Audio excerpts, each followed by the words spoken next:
Today we'll discuss in what operational audit activities will you perform in purchasing or procurement. First, let's define what procurement audit is. A procurement audit refers to the process of a business reviewing all its different supplier agreements and contracts to ensure that they're constantly adding value to the firm. It helps us understand whether the procurement process in place is complete, efficient, and accurate. We'll look at the different contracts and processes and the transaction history with the vendors to make sure that the terms and conditions in your procurement contracts are met. It aims to enhance procurement efficiency and should be facilitated on a periodic basis to ensure that all business procurement operations are operating smoothly. There are three essential audit objectives. First, identify irregularities. Second, maintain compliance. Third, improve efficiency. So, a successful procurement audit should reveal any unnecessary steps that might be slowing down your company's procurement efficiency. Here are the six main reasons why running procurement audit is so important for your business. It improves spending procurement performance, better supply chain visibility, streamline procurement workflows, it avoids fraud, it creates an audit trail, and it reduces risk. So, how to conduct a procurement audit? An audit program for procurement can be an intensive process, for it requires an in-depth examination of your procurement system and related processes and involves multiple steps. Here are seven essential steps to running a procurement audit. First, it ensures that the management is involved. Second, identify problem areas. Third, audit purchase order forms.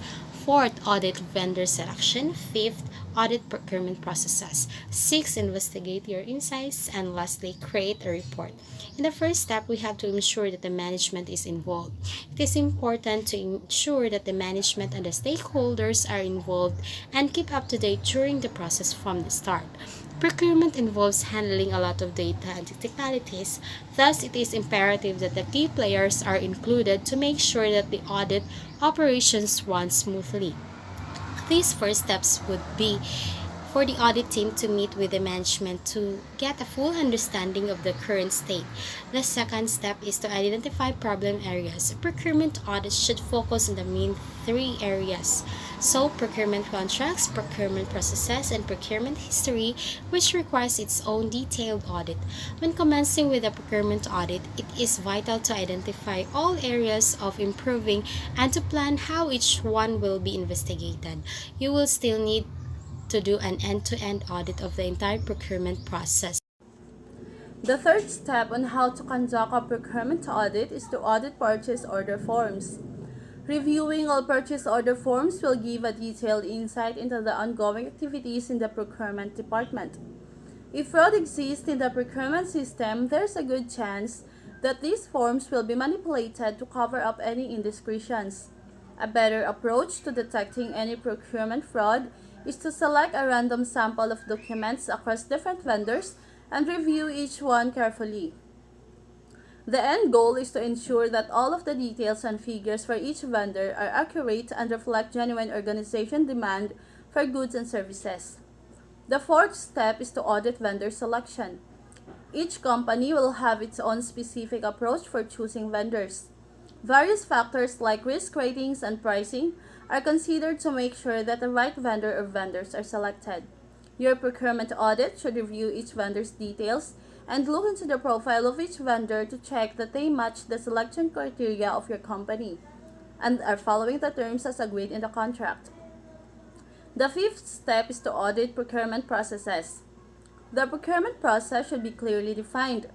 Each step, including creating purchase requisitions, placing orders, processing supplier invoices, and managing general procurement tasks, need to follow a documented approach that makes sense for your business.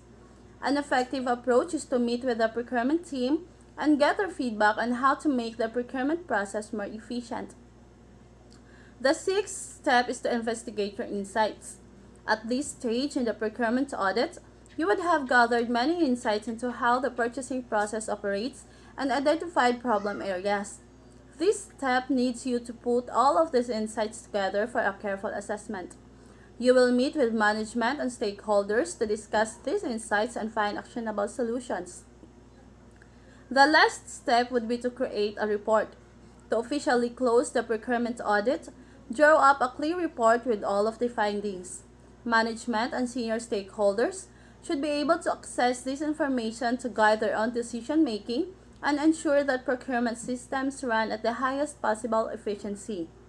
As per conclusion, a procurement audit is an essential process for a business to ensure that all systems and procedures are functioning effectively and without fraudulent activities.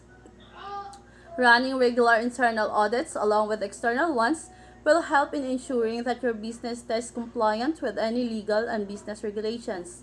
Follow the steps mentioned earlier to ensure that your procurement process is operating at an optimal level. Internal controls are not an obstacle to business success but rather enablers, for controls should be guided by your common sense. Internal control enables in maximizing business performance while minimizing adverse events and issues. It protects our clients and the future of our company.